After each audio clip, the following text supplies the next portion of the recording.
Alejado de las grandes megalópolis brasileñas, el estado de Piauí tiene el aspecto del último rincón del mundo.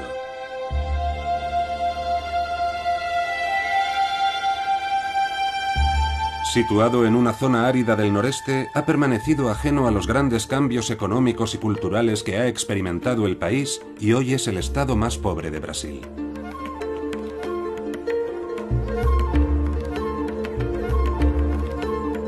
Sin embargo, el Parque Nacional de la Sierra de Capibara es el lugar elegido por dos arqueólogos especialistas en arte rupestre al aire libre para investigar uno de los mayores y más misteriosos tesoros prehistóricos de la humanidad.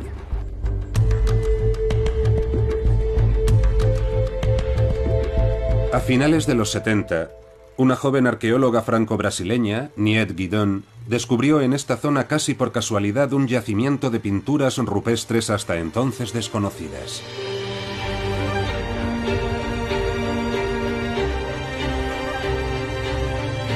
Un conjunto de obras único en el mundo que se extiende a lo largo de cerca de 130.000 hectáreas. Paul y Jean-Luc van a recorrerlas de un extremo a otro. Ha habido que esperar a que pasara el siglo XX para que las pinturas de Piauí hayan desvelado sus primeros secretos. Unos secretos que han conmocionado profundamente a la comunidad científica.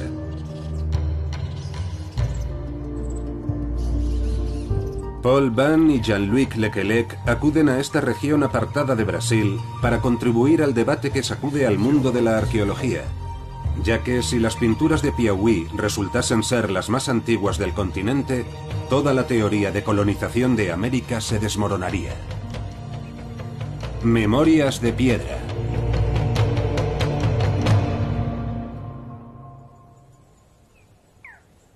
Paul y Jean-Luc han quedado en el yacimiento de Boqueirão da Pedra Furada con Nied Guidon, la mujer que convirtió este lugar en uno de los mayores yacimientos arqueológicos del mundo. Brasil, los primeros colores de América.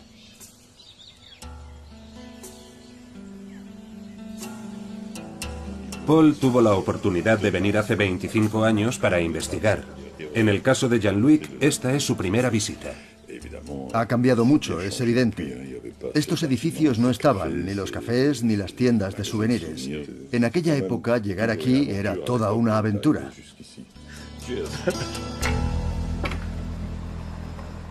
Nied Guidon tiene hoy 82 años. Al final de la década de los 70, encontró los primeros yacimientos junto a un campesino de la región.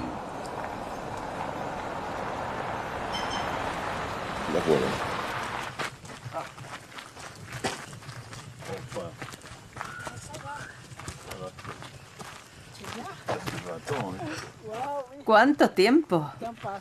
La última vez que nos vimos fue cuando viniste a Cambridge. Te presento a mi amigo Jean-Luc. Hola, ¿qué tal? ¿Qué tal? Muy bien. ¿Cómo ha cambiado esto? Ha cambiado mucho, sí. La que no ha cambiado nada es la sierra. Sigue exactamente igual. Sí, no ha cambiado. La Sierra de Capibara posee unos relieves geológicos únicos, como el acantilado que se alza a solo 50 metros de los arqueólogos. Nied quiere enseñárselo por la excepcionalidad de su tamaño y riqueza. La Toca do Boqueirão da Pedra Furada, un friso de casi 70 metros de largo por unos 20 metros de alto. Una vasta pantalla de piedra que unos artistas anónimos cubrieron de signos, representaciones humanas y animales, escenas de caza y bailes. Más de 1000 pinturas aparecen ante los arqueólogos.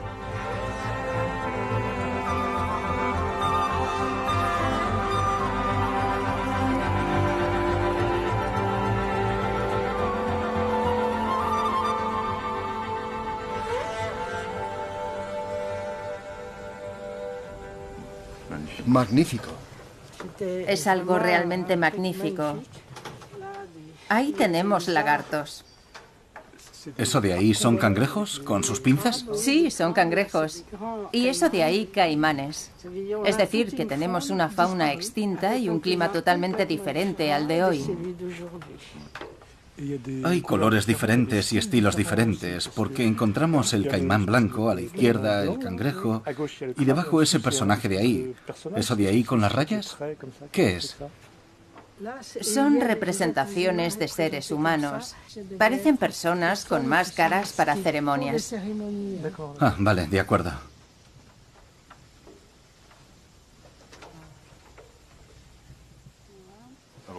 De todas las figuras que hay en el parque, en este mismo yacimiento, ¿por qué has elegido este panel para representarlo?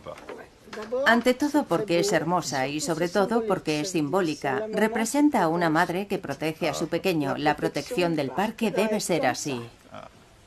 En la figura que se ha utilizado para el logo, la cría que está entre las patas de la madre parece estar representada en el denominado galope volador, con las patas delanteras y traseras extendidas. Sí, así es.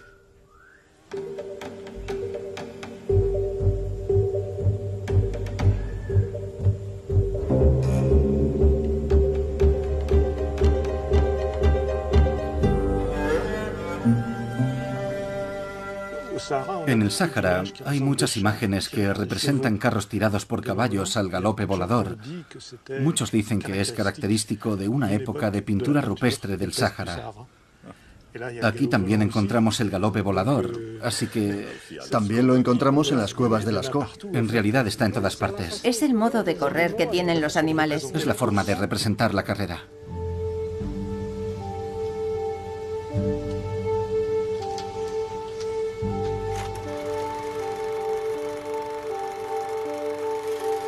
Pero la extraordinaria aventura no se quedó en el descubrimiento de las pinturas. Al excavar el suelo a los pies de la pared, el equipo de Niet Guidon desenterró restos del carbón vegetal de una hoguera prehistórica mezclados con fragmentos de pintura, demostrando que tienen la misma antigüedad.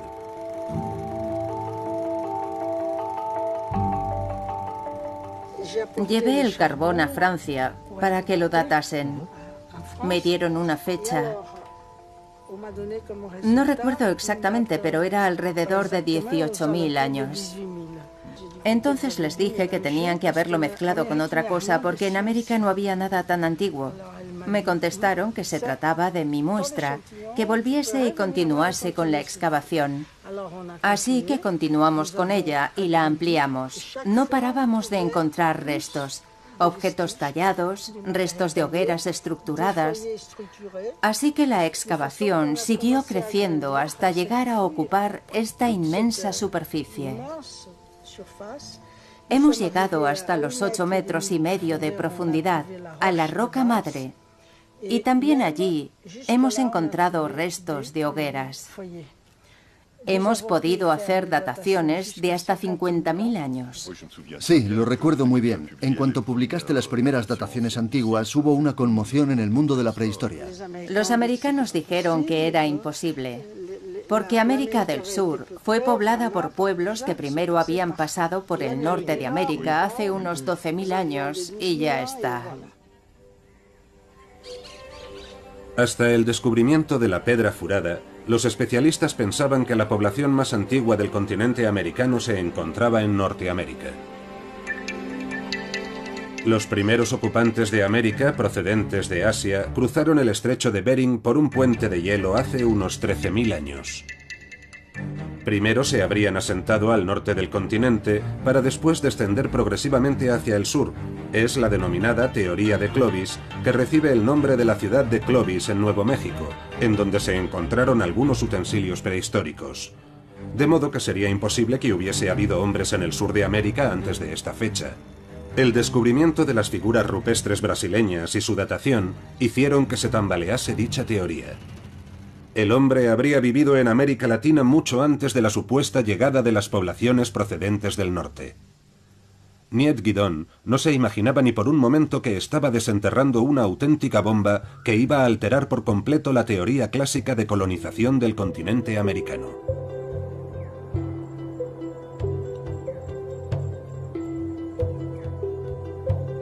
Respaldada por su descubrimiento, la arqueóloga se lanzó a una misión de gran magnitud. Con un equipo de investigadores recorrió a pie cientos de kilómetros en el inmenso yacimiento de la Caatinga, vegetación típica del noreste brasileño, y sacó a la luz miles de pinturas en las paredes de las tocas, los refugios de roca de la sierra.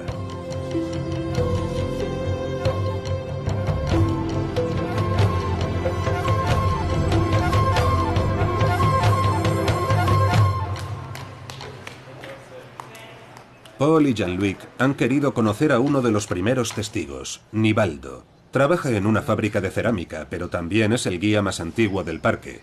Iba con Nied cuando descubrió las primeras pinturas. Estoy con el acabado, terminando una bandeja. Solo le falta el cordero, ¿no tendrán uno?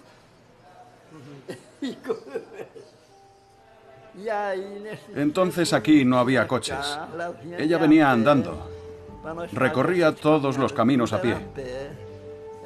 Era duro para ella. Yo estaba acostumbrado, pero ella no estaba hecha para recorrer la Caatinga. Cuando llovía, cuando hacía mucho calor, corríamos a refugiarnos en la roca, y así fue como encontramos la serie de pinturas en las paredes de la toca. ¿Quién las hizo? Aquí dicen que eran cazadores, que vivían ahí, y dibujaban en las paredes los animales que cazaban. En las paredes dibujaban, por ejemplo, ciervos, animales que cazaban y ya no se ven en estos lugares, e incluso animales que ni siquiera conocemos hoy.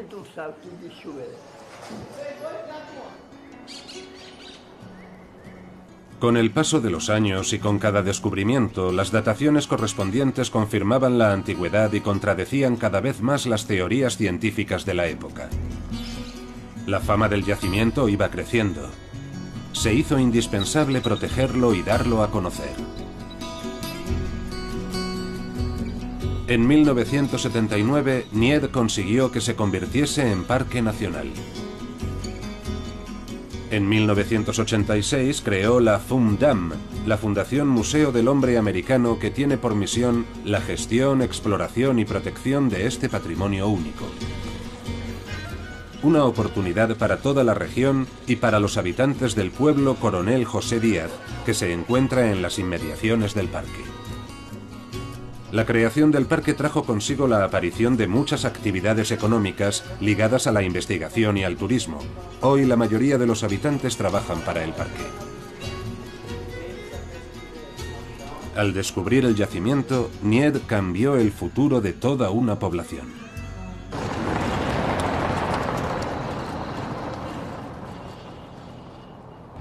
Giselle Daltrini también es arqueóloga. Es una de las colaboradoras más antiguas de Nied. Lleva más de 30 años ayudándola no solo con las investigaciones, sino también con la administración del parque y las relaciones con la población local.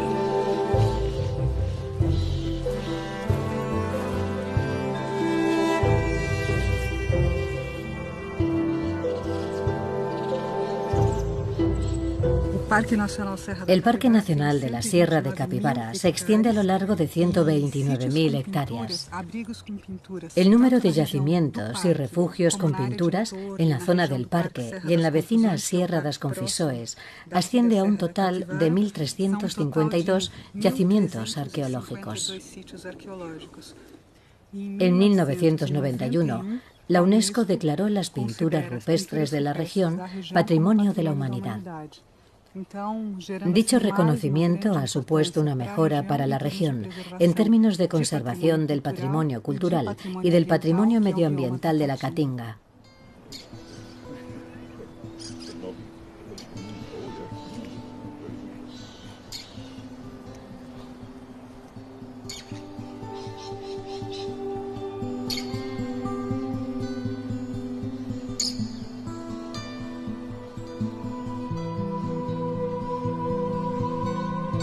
Menos de 20 años después del descubrimiento del yacimiento, la Declaración de Patrimonio de la Humanidad supuso un reconocimiento excepcional.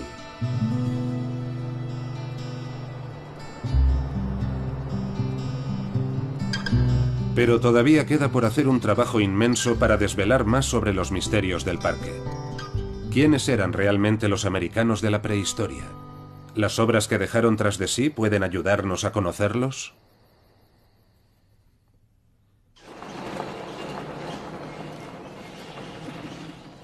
Junto a Giselle Daltrini, Paul y Jean-Luc prosiguen con su investigación. Quieren contemplar estas obras milenarias de cerca y descifrarlas para saber más de la historia de estos artistas que fueron los primeros habitantes de América. Paul y Jean-Luc descubren la riqueza de las pinturas de las paredes de las tocas, los refugios en las rocas de la sierra.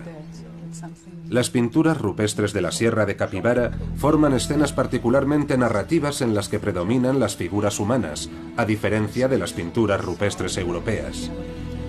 Nuestros arqueólogos tratan de ver las posibles interpretaciones. Lo que vemos aquí podría ser una escena de caza o de lucha, probablemente de caza. Sí, vemos muchos hombres. Las figuras son de tamaño pequeño, con tocados o con plumas. En cualquier caso llevan algo en la cabeza. Todos llevan un palo con un gancho en el extremo. Parece ser una lanza. Y luchan con los animales.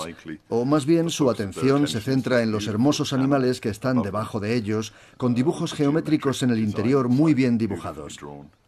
¿Qué piensas, Jean-Luc? No creo que sea una escena de lucha. Por los atlats, este tipo de arma es inútil para matar a otra persona. El atlat es un propulsor que sirve para matar animales que corren deprisa y lejos. Es un arma potente que puede lanzarse hasta a 100 metros.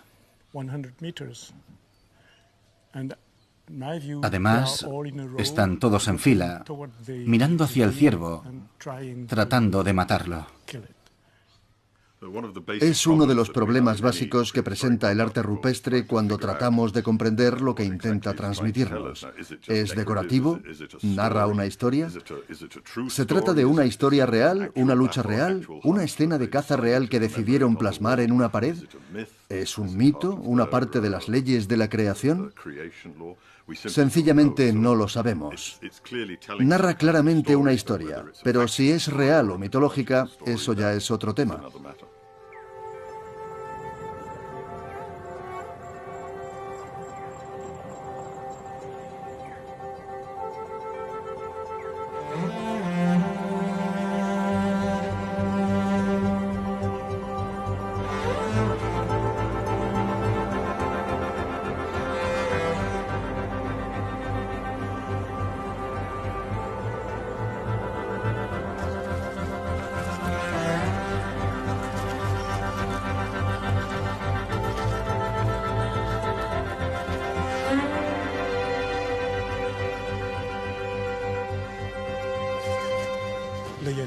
Aquí tenemos una escena muy animada que hemos visto varias veces. Bueno, no exactamente igual, pero la misma idea. Se trata de un vegetal que parece un árbol, y a su alrededor hay una serie de personajes pequeños, muy animados. Por la posición de los personajes con las manos hacia arriba, en lo que llamamos posición de imploración, los llamaremos orantes, aunque también se podría pensar en un ritual, sobre todo porque todos tienen el sexo dibujado y además está curvado. Hay dos explicaciones posibles: o bien llevan una funda con esta forma en el pene, o bien son penes infibulados, podrían llevar un piercing. Sea como fuere, lo que tenemos delante no es en ningún caso una escena de la vida cotidiana. No. ¿Las escenas del árbol están en un lugar específico o por todo el parque? Las escenas con un árbol están por todas partes, pero esta es única. Sí, esta es realmente de las más ricas y complicadas.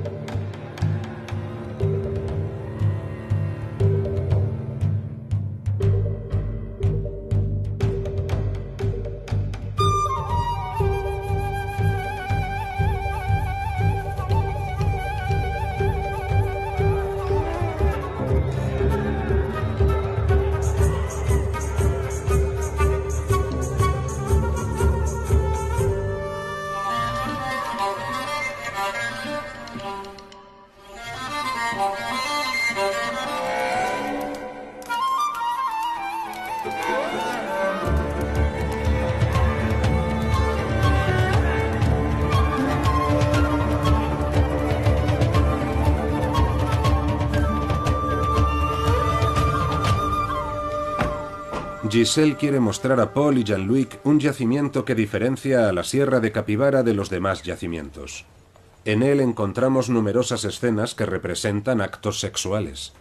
Pinturas sorprendentes que intrigan a nuestros dos arqueólogos. Es complicado saber por qué reunirían escenas particulares en lugares diferentes. Es posible que este refugio se utilizara más que otros para las actividades sexuales, o quizás vivieran en él personas muy interesadas en este tipo de escenas más que en las cotidianas o en la mitología y los rituales. Realmente es raro encontrar concentraciones de dibujos de este modo. Es bastante inusual. Yo no creo que haya que interpretar las escenas de forma realista, porque a la izquierda hay dos ciervos corriendo hacia los personajes. En la vida real, los ciervos siempre intentan escapar de los humanos, así que deberían correr en la otra dirección intentando escapar. Deberían correr hacia la izquierda, porque ahí hay humanos haciendo algo. Por eso no creo que la escena sea realista. No creo que describa algo que pueda interpretarse en un primer nivel así. El hecho de que tengan unos brazos y unas piernas extrañas dobladas de forma sobrenatural y que van en todas direcciones, sin duda es para sugerir que se trata de una escena mitológica más que de un simple relato.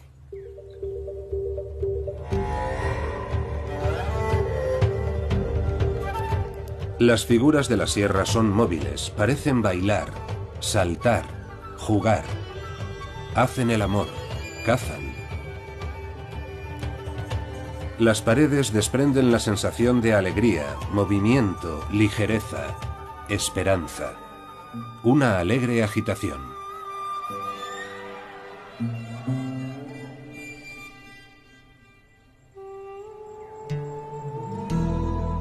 Pero estos testimonios únicos están actualmente amenazados. La Fundam se enfrenta a un problema inherente a todos los yacimientos arqueológicos al aire libre. La erosión natural lleva consigo que poco a poco las pinturas vayan desapareciendo. Todo el patrimonio prehistórico del parque se borra inevitablemente. Paul Van y Jean-Luc Lequelec se dirigen al próximo yacimiento para descubrir el trabajo excepcional de unos científicos que se dedican a la digitalización de las pinturas rupestres. Equipos y tecnología de última generación al servicio de la arqueología. Se fotografía y escanea hasta el mínimo detalle de cada pintura.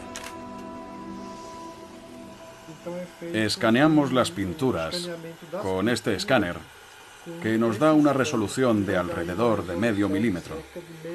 Esta reproducción nos permite analizar las pinturas en 3D en el laboratorio. El yacimiento ilustra muy bien los problemas de conservación que encontramos en este lugar. Los arqueólogos saben que las obras que tienen a la vista están condenadas a desaparecer.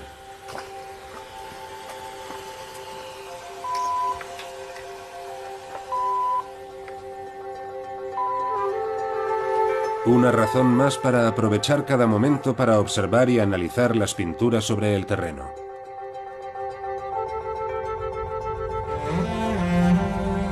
Gracias a la técnica del barrido láser, los científicos van a poder crear modelos tridimensionales de los yacimientos que estudian para protegerlos y vigilar las transformaciones de las pinturas que provoca la degradación natural.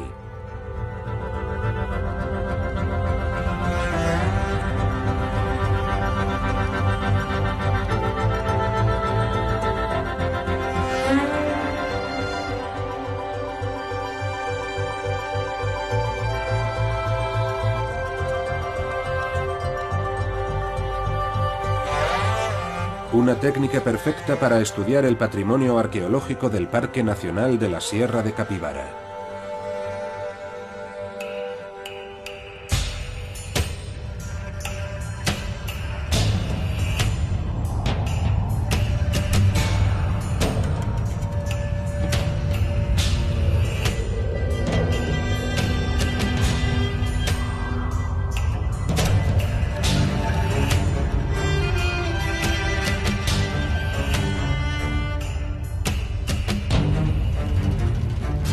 Al anochecer, los dos arqueólogos guardan las fotos de las pinturas que han estudiado durante el día.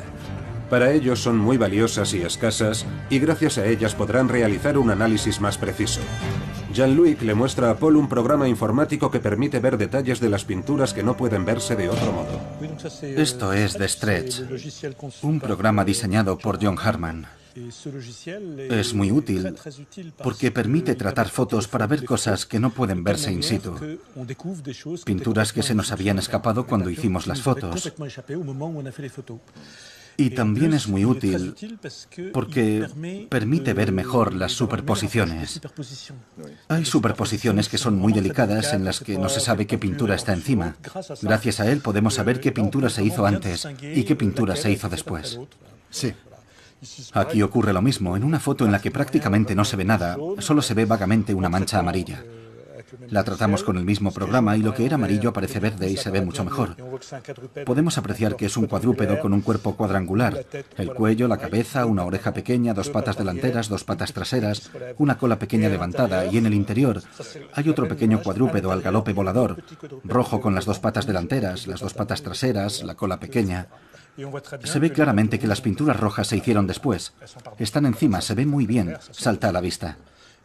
Pero in situ, aunque lo tengas delante de las narices, no puede apreciarse. Sí.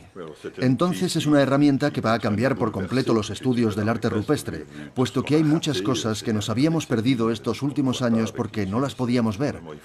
Es necesario volver a estudiar todos los yacimientos de pinturas rupestres de todo el mundo, ya que realmente hay cantidad de cosas que se nos habían escapado. Exactamente, hay que volver a hacer todos los inventarios. Sí. ¿Esta tecnología permitirá a los arqueólogos resolver nuevos misterios sobre la vida en la prehistoria?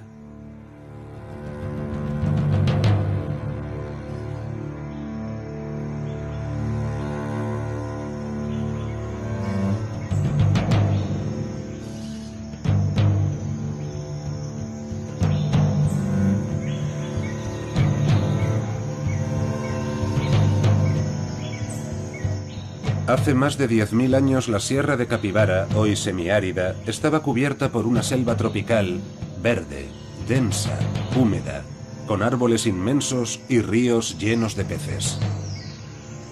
Un entorno propicio para la supervivencia del hombre, una jungla poblada de animales como el armadillo y el perezoso gigantes que podían alcanzar los 6 metros de altura, o el famoso tigre de dientes de sable. Qué vista tan magnífica, ¿no te parece? Seguro que no ha cambiado por lo menos geológicamente en 25 o 30.000 años, pero el clima y la vegetación sí que han cambiado. Me parece estar viendo y escuchando a los animales enormes aplastando la vegetación.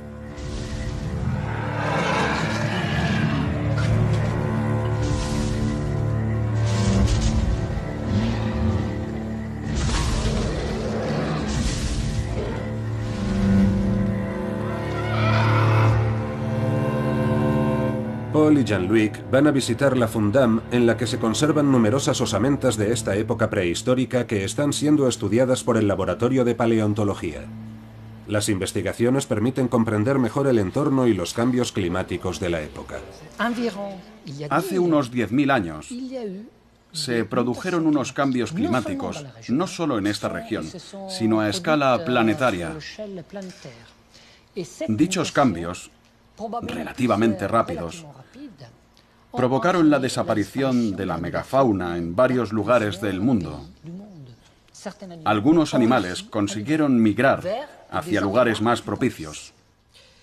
Otros no lo consiguieron y tampoco pudieron adaptarse, como la gran mayoría de la megafauna: mastodontes, perezosos gigantes, cliptodontes, armadillos gigantes y caballos. Otros, como los ciervos, los pecaríes, la mayoría de los carnívoros y el hombre, consiguieron adaptarse. Por eso todavía están aquí. ¡Qué sorpresa! Nuestros dos arqueólogos han tenido la suerte de encontrar a uno de los supervivientes, un armadillo. La especie ha atravesado los siglos hasta llegar a nuestros días. ¡Qué animal tan formidable! Con su armadura por encima y su tripa tan blanda. Sencillamente magnífico. Sí. Se lo va a enseñar a Niet. Después se ocupará y cuidará de él.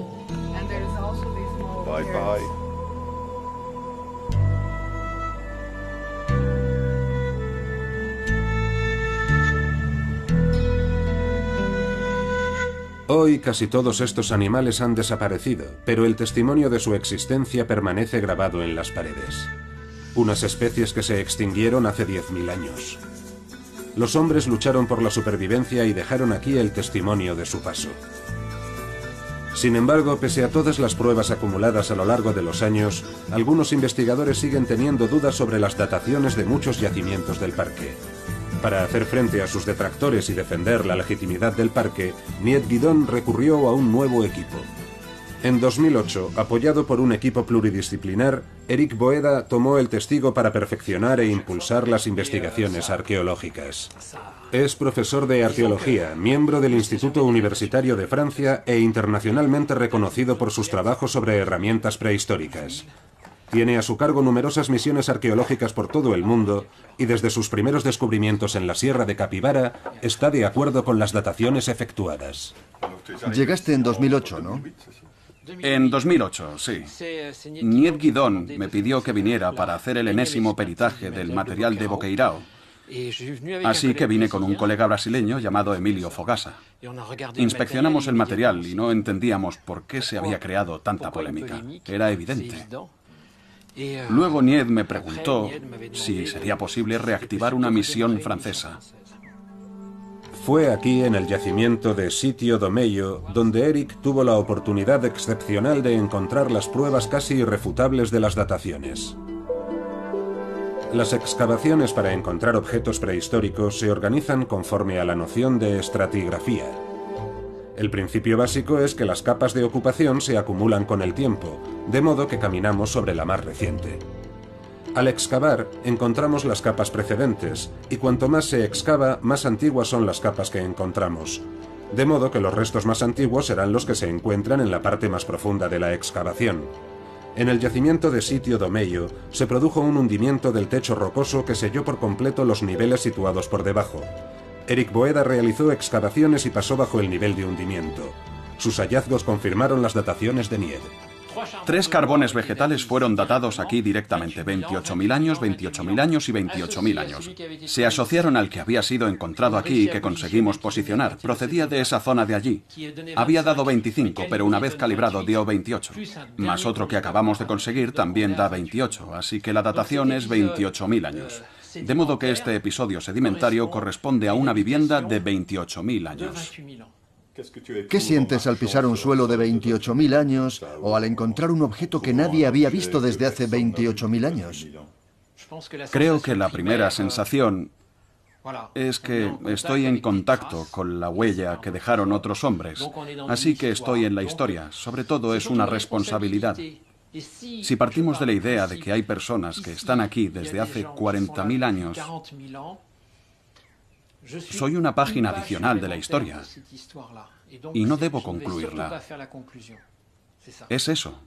Tengo que escribir otra página sin destruir las que había antes y sobre todo sin cerrar el libro. Esa es mi responsabilidad.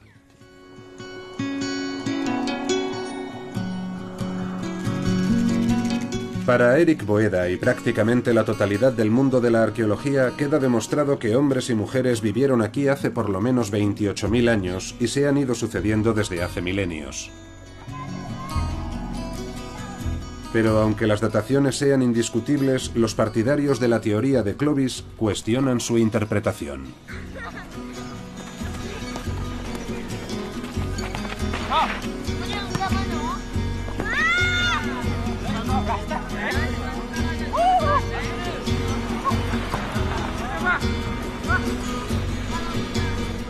Algunos científicos cuestionan los argumentos esgrimidos por Eric Boeda, alegando que no confirman en absoluto la presencia del hombre hace 30.000 años.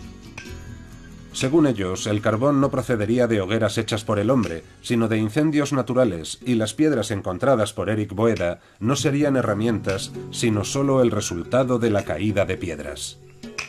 Pero para este especialista en herramientas antiguas de la prehistoria, científico eminente, el origen antrópico es indudable. En resumen, hay que retroceder y hacerse esta pregunta. ¿Qué es una herramienta? Una herramienta posee una parte que se coge con la mano y permite manipular el objeto. Tiene que ser cómodo, porque si es puntiagudo, puede herirte y no podrás trabajar con la herramienta. Si es informe, no se podrá efectuar según qué gestos. Así que la parte prensil, que nunca se ve, es el mango del tenedor, el mango de la cuchara. No le solemos dar mucha importancia, pero sin mango no se puede utilizar la herramienta. Si le quitas el mango a un tenedor, a ver cómo comes con él. Así que se trata de una parte fundamental, pero es invisible. En cambio, la parte que está en contacto con la materia que trabajamos es visible, así que solo vamos a ver esta parte. La parte prensil es fundamental. Significa que el momento de la selección es muy importante. Vamos a fabricar un objeto de carnicería. Vamos a hacer primero lo que se denomina el triscado. Tengo la parte plana aquí y progresivamente voy a llegar hasta aquí para poder lograr la parte cortante.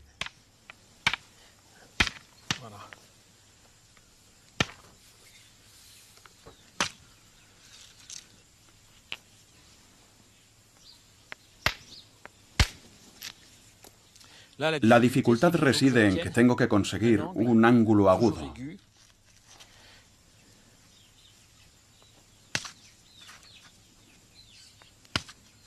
Ya tengo una especie de microdenticulación. La parte cortante no es una línea recta, sino sinusoidal.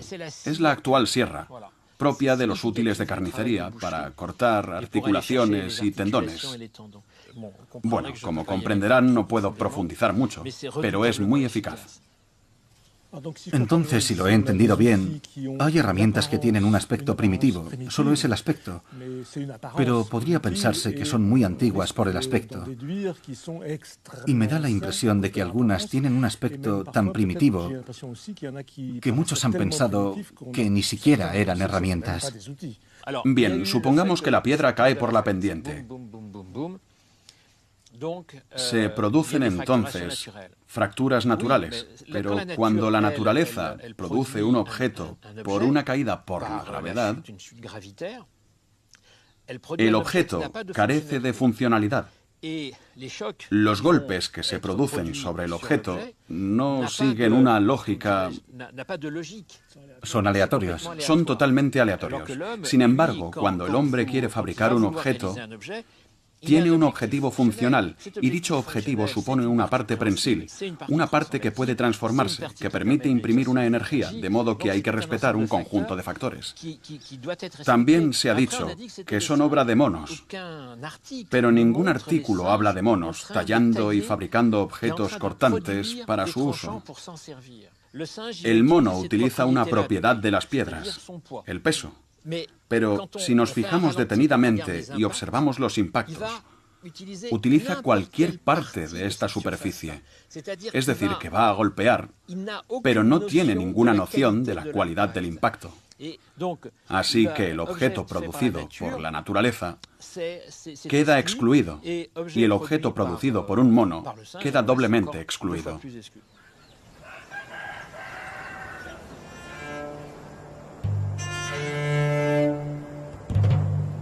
El yacimiento de Pedra Furada y sus hallazgos han desmontado totalmente la teoría clásica sobre el itinerario de entrada al continente americano. El estrecho de Bering ya no sería el único punto de entrada. Pero, ¿cómo llegó el hombre? Actualmente existen muchas hipótesis. Una primera oleada migratoria podría haber venido de Asia hace entre 60.000 y 40.000 años, cruzando ya entonces el estrecho de Bering.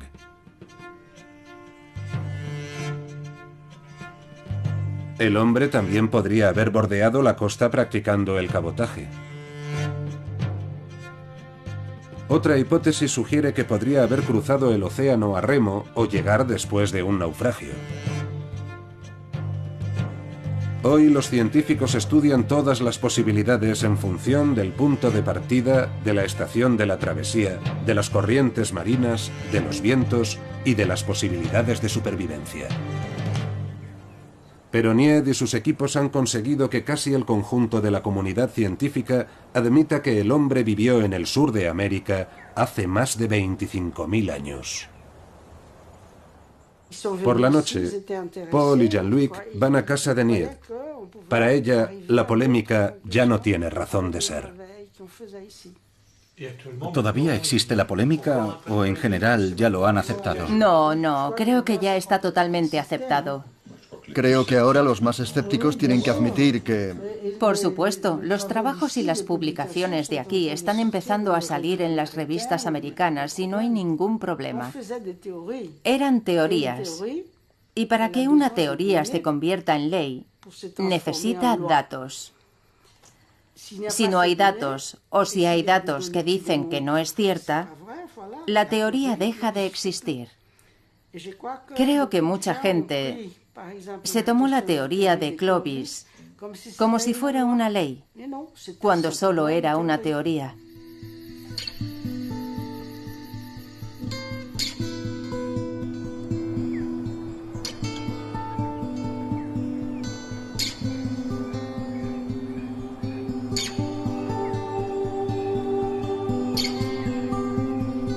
La investigación de nuestros dos arqueólogos llega a su fin. Ha quedado demostrado que en la Sierra de Capibara vivieron hombres hace miles de años. Hombres, o mejor deberíamos decir artistas. Paul y Jean-Luc han quedado esta mañana con Zé Palito. Zé es un artista callejero, un street artist de Sao Paulo. Es un apasionado de la arqueología, sin embargo, es la primera vez que contempla las obras de sus antecesores artísticos, los primeros hombres que expresaron su arte en las paredes que les proporcionaba la naturaleza, igual que él. No había visto nunca un dibujo tan grande de un jaguar.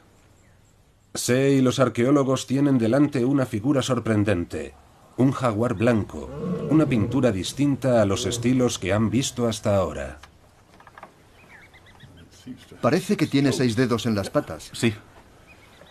La pintura presenta unas semejanzas sorprendentes con el trabajo de Zé Palito.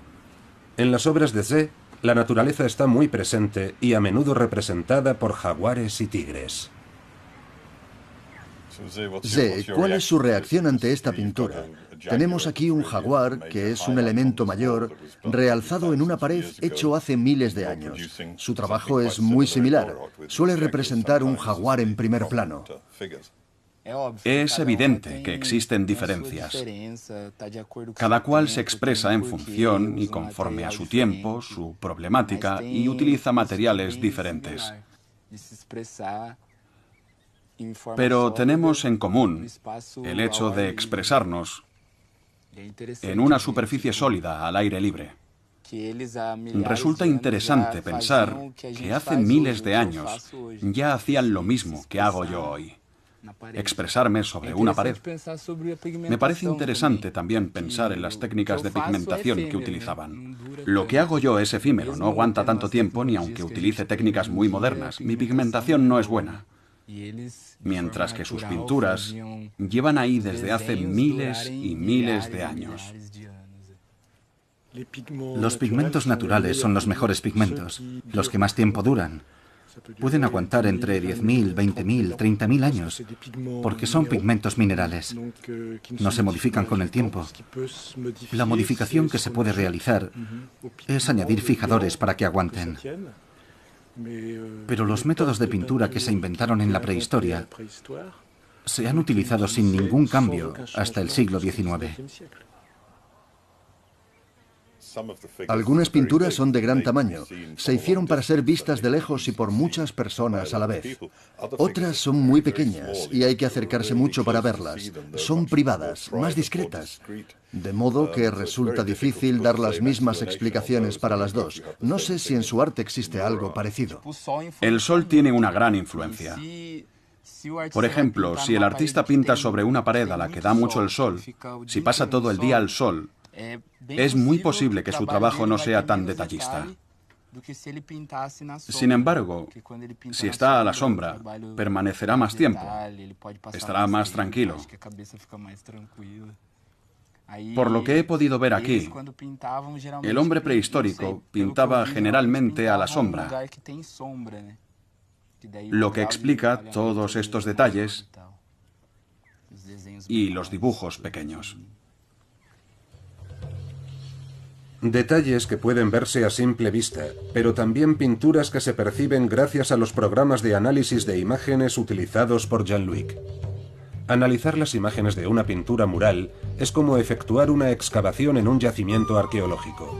Gracias a estos programas podemos conseguir que aparezcan elementos casi invisibles. De este modo se puede establecer el orden de composición del panel, precisar las superposiciones y, como consecuencia, establecer la cronología de su realización.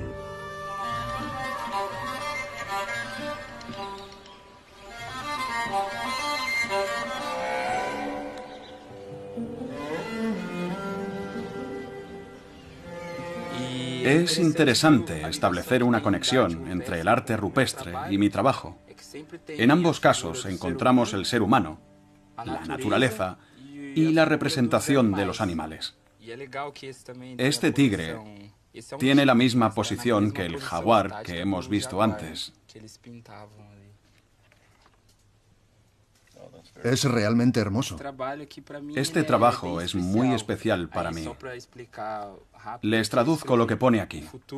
Llega el futuro. ¿Qué piensan de esta pintura? Si no te tuviera delante para explicarme el significado, que por supuesto es el problema que tenemos en el caso de las pinturas rupestres, mi primera lectura sería que la jardinería puede ser peligrosa. Pero lo que me llama la atención, y antes ya hemos hablado de esto, es que hay algo muy grande como futuro. El futuro llega.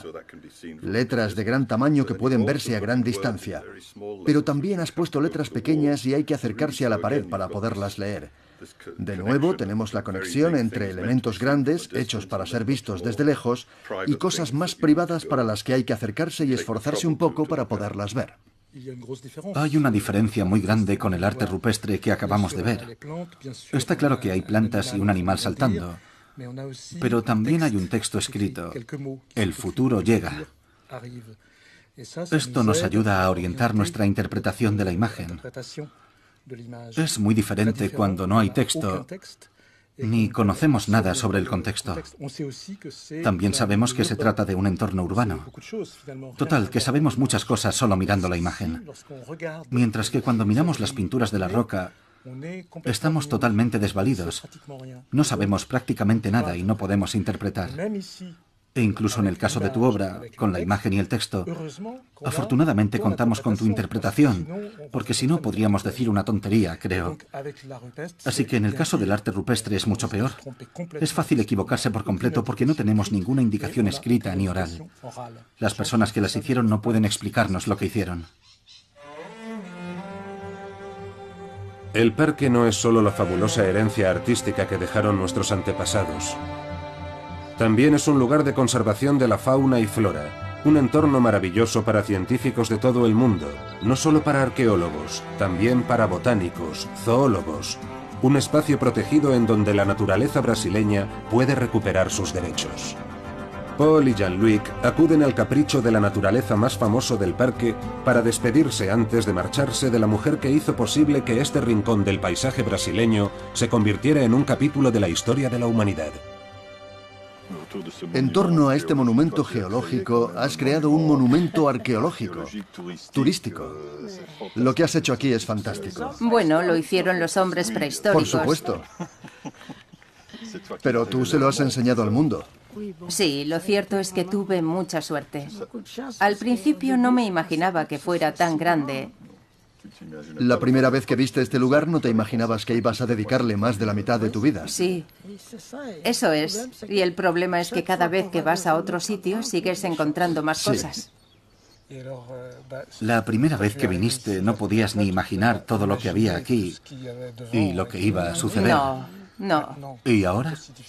Es muy difícil imaginar el futuro, pero ¿qué esperas del futuro? Lo que yo espero es que todas las personas que hemos formado continúen para intentar mantener todo esto. No depende de mí.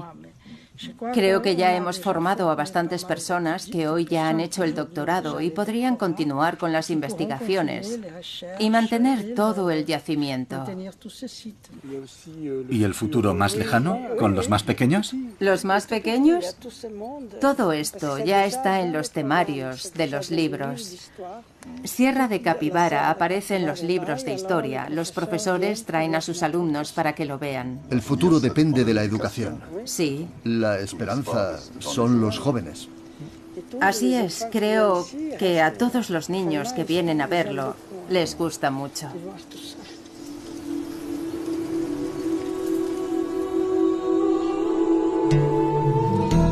Gracias a su tenacidad y al apoyo de las poblaciones locales, Nied ha utilizado su pincel de arqueóloga para escribir una parte del pasado de su país y trazar con mayor precisión el contorno de nuestros orígenes.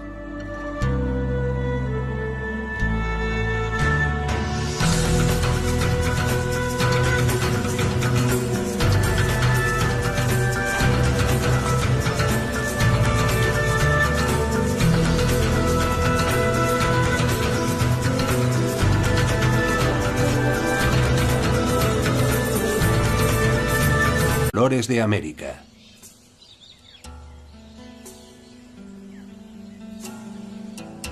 Paul tuvo la oportunidad de venir hace 25 años para investigar. En el caso de Jean-Luc, esta es su primera visita. Ha cambiado mucho, es evidente. Estos edificios no estaban, ni los cafés ni las tiendas de souvenirs. En aquella época, llegar aquí era toda una aventura.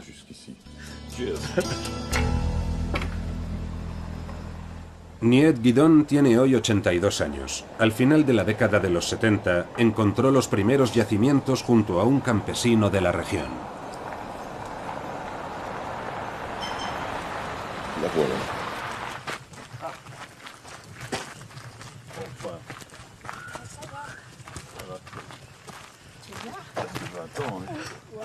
¿Cuánto tiempo? La última vez que nos vimos fue cuando viniste a Cambridge. Te presento a mi amigo Jean-Luc. Hola, ¿qué tal? ¿Qué tal? Muy bien. ¿Cómo ha cambiado esto? Ha cambiado mucho, sí. La que no ha cambiado nada es la sierra. Sigue exactamente igual. Sí, no ha cambiado. La Sierra de Capibaras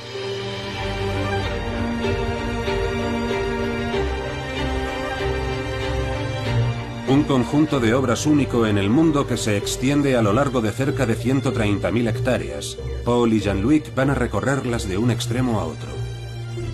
Ha habido que esperar a que pasara el siglo XX para que las pinturas de Piauí hayan desvelado sus primeros secretos. Unos secretos que han conmocionado profundamente a la comunidad científica.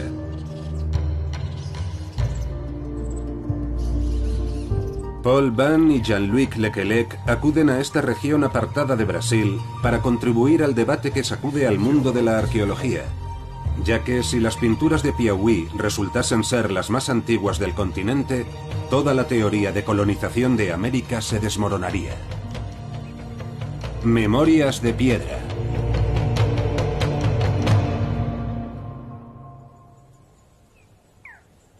Paul y Jean-Luc han quedado en el yacimiento de Boqueirão da Pedra Furada con Nied Guidon, la mujer que convirtió este lugar en uno de los mayores yacimientos arqueológicos del mundo. Brasil, los primeros colonias.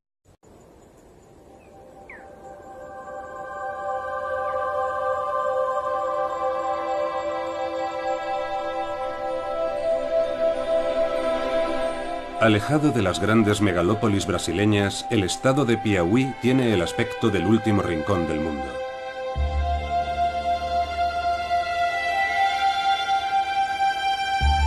Situado en una zona árida del noreste, ha permanecido ajeno a los grandes cambios económicos y culturales que ha experimentado el país y hoy es el estado más pobre de Brasil.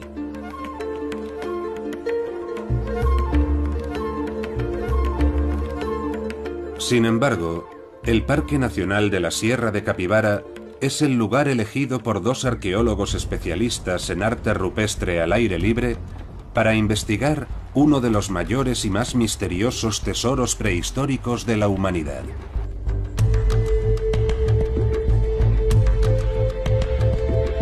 A finales de los 70, una joven arqueóloga franco-brasileña, Nied Guidon, descubrió en esta zona casi por casualidad un yacimiento de pinturas rupestres hasta entonces desconocidas. Frente al de hoy.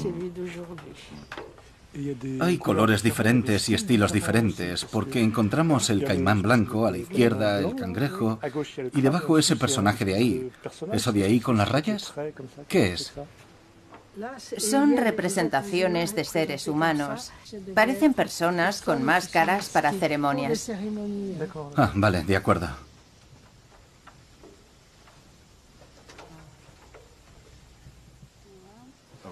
De todas las figuras que hay en el parque, en este mismo yacimiento, ¿por qué has elegido este panel para representarlo? Ante todo porque es hermosa y sobre todo porque es simbólica. Representa a una madre que protege a su pequeño. La protección del parque debe ser así.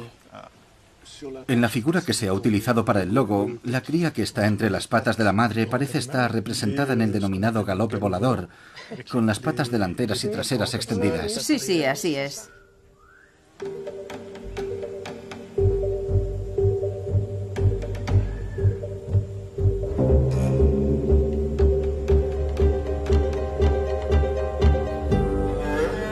Posee unos relieves geológicos únicos, como el acantilado que se alza a solo 50 metros de los arqueólogos.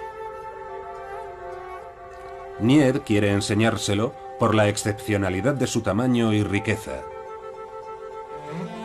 La Toca do Boqueirão da Pedra Furada, un friso de casi 70 metros de largo por unos 20 metros de alto.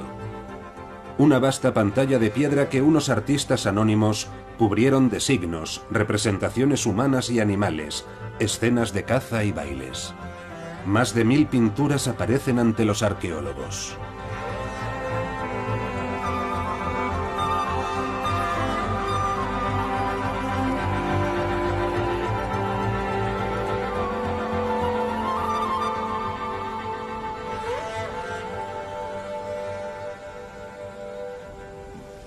Magnífico.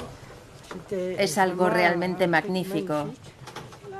Ahí tenemos lagartos. ¿Eso de ahí son cangrejos con sus pinzas? Sí, son cangrejos. Y eso de ahí, caimanes.